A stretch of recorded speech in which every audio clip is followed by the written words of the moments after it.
Internautas, muito bom dia. Esse é o programa Momento Econômico, um patrocínio da ANEFAC, Associação Nacional dos Executivos de Finanças, Administração e Contabilidade.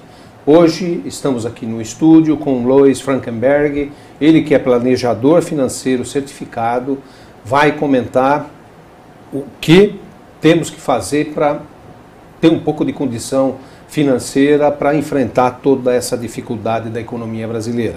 Se você quiser participar, aí na telinha, clique no Participe e faça sua pergunta ou comentário. Mas antes vamos para a agenda econômica desta semana. O índice Bovespa fechou na sexta-feira com 45.719 pontos. Na semana passada, uma queda de 3,60% e no mês acumula uma queda de 9,96%, praticamente 10%. Com as notícias de hoje da China, que está a bolsa caindo aí 8, 9% nesse momento, é possível que tenhamos uma semana difícil também para a Bolsa de Valores e o dólar, nesse clima, pode subir. Fechou o dólar na sexta-feira a 3,4960, uma alta na semana passada de 0,37%. Sairá essa semana o PIB do segundo trimestre.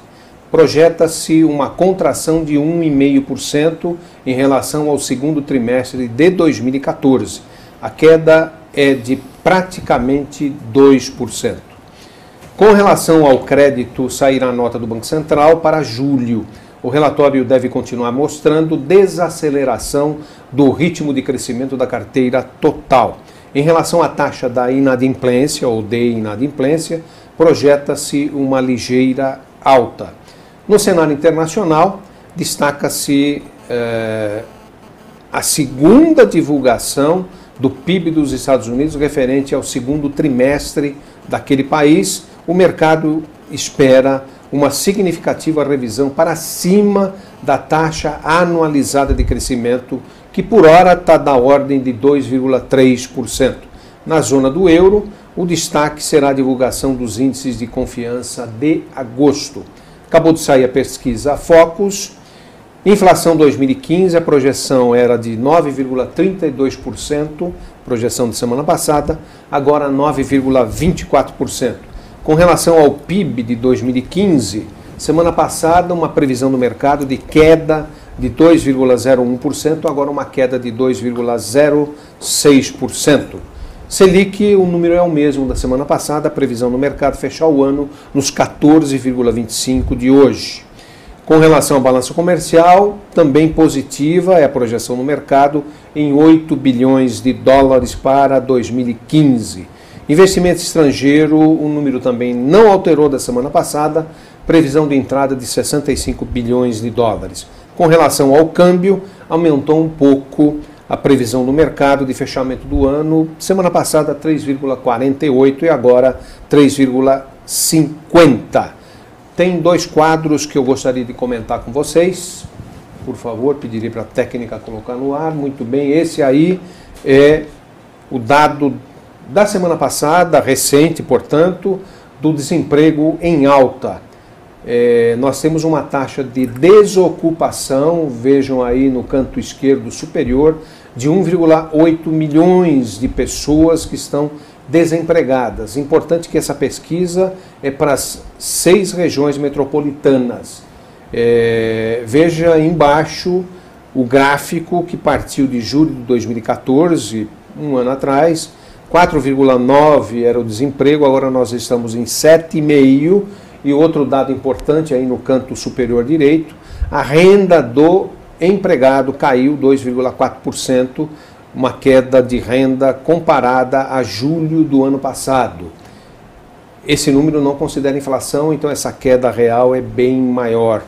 O outro quadro, eu acabei de falar aí que a previsão é de 2,06, agora embaixo em amarelo, previsão de crescimento do PIB para esse ano, negativa 2,06.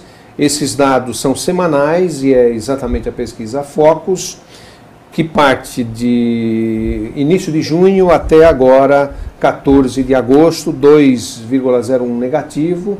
E do ano passado, também nesse período, Nós tínhamos, 2 meses atrás, praticamente, um crescimento de 1%, e agora já está em 0,15%, e acabou de sair o dado um pouquinho pior para essa projeção, agora em 0,24%, é o novo dado da pesquisa Focus.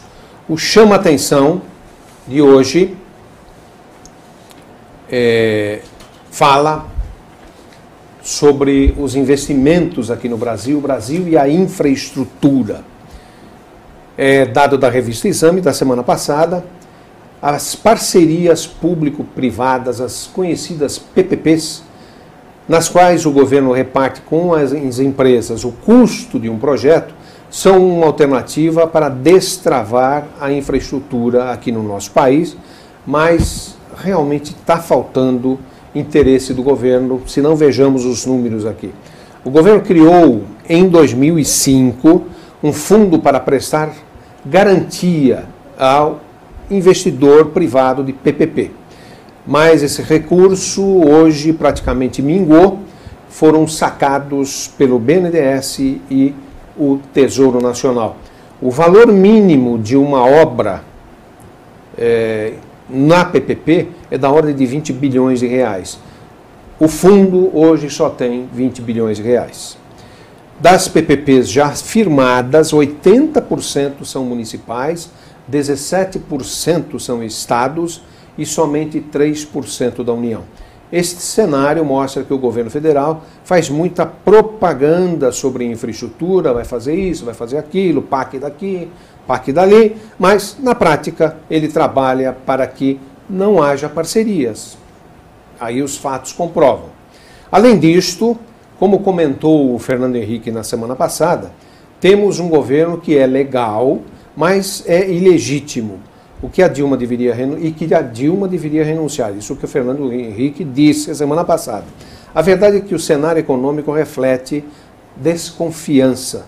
E permanecendo este governo, vamos continuar assim até pelo menos 2018. Queridos internautas, como comentei, hoje nós estamos com o Lois Frankenberg.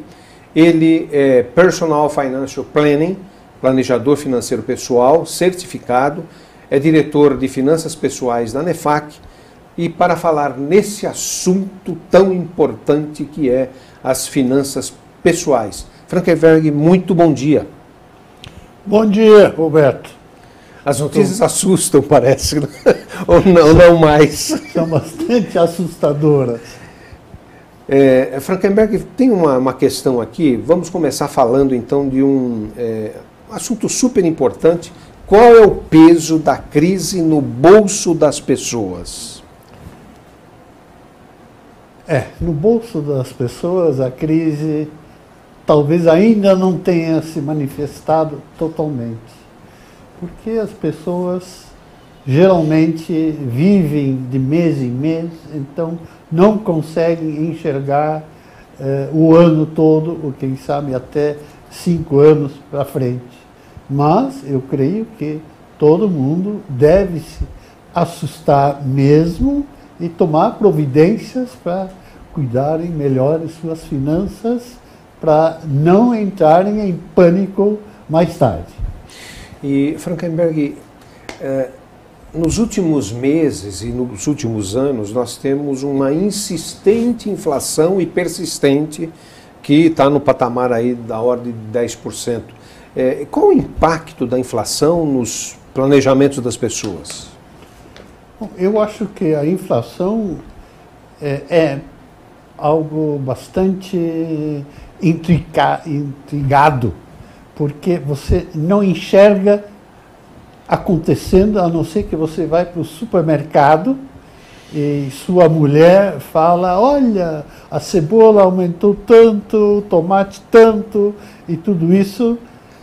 E aí você começa a comparar com o seu salário, os seus ganhos mensais como autônomo. E, obviamente, como aquelas pessoas que têm um pouquinho mais de idade se lembram muito bem, nós já tivemos fases de enorme inflação, onde as pessoas corriam imediatamente para gastar o dinheiro que recebiam para fazer face a essa inflação. Inflação é um bicho brabo de muitas cabeças e eu acho que quanto mais rapidamente sairmos dessa inflação, melhor. E, Frankenberg, com relação ao dólar, a gente iniciou o programa comentando aí da situação da China. Aliás, você que levantou o ponto antes de começar o programa, isso provavelmente vai pressionar o dólar mais ainda, esse dólar que está a R$ 3,50, né, por dólar. E o que impacta isso também na vida de cada um? Obviamente, vai impactar, mas não para aquelas pessoas que têm uma vida normal, mas especialmente para as pessoas que viajam, que costumam viajar, e pessoas que querem mandar seus filhos para o exterior para estudarem. Obviamente, vão ter que economizar mais dinheiro para guardar, para comprar os mesmos dólares. Então, de fato, o dólar é algo muito importante para você acompanhar se você é um turista ou tem alguma outra maneira de gastar seu dinheiro na Europa ou nos Estados Unidos ou na Ásia. E outra questão que eu entendo que é tremendamente importante, né? A gente sempre reclamou que falta educação financeira para a média da população brasileira, né? Qual os indícios de que realmente o Brasil está sem essa educação financeira? Bom, os indícios são muitos. Em primeiro lugar, porque infelizmente o nosso governo é o primeiro a gastar enormemente.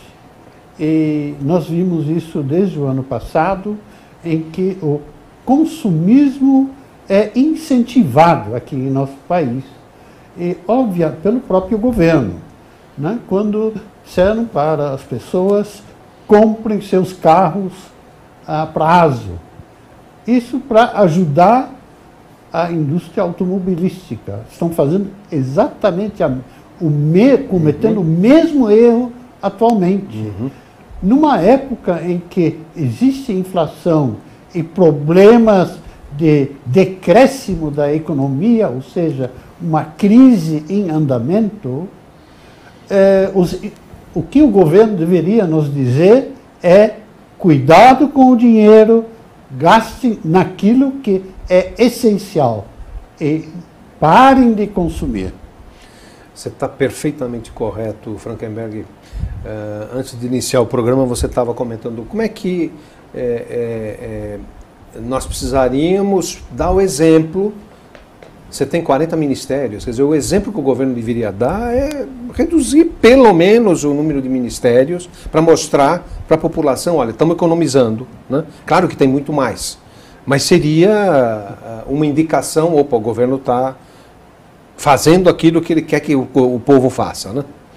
E nessa linha, Frankenberg, o que está acontecendo com as finanças do Brasil?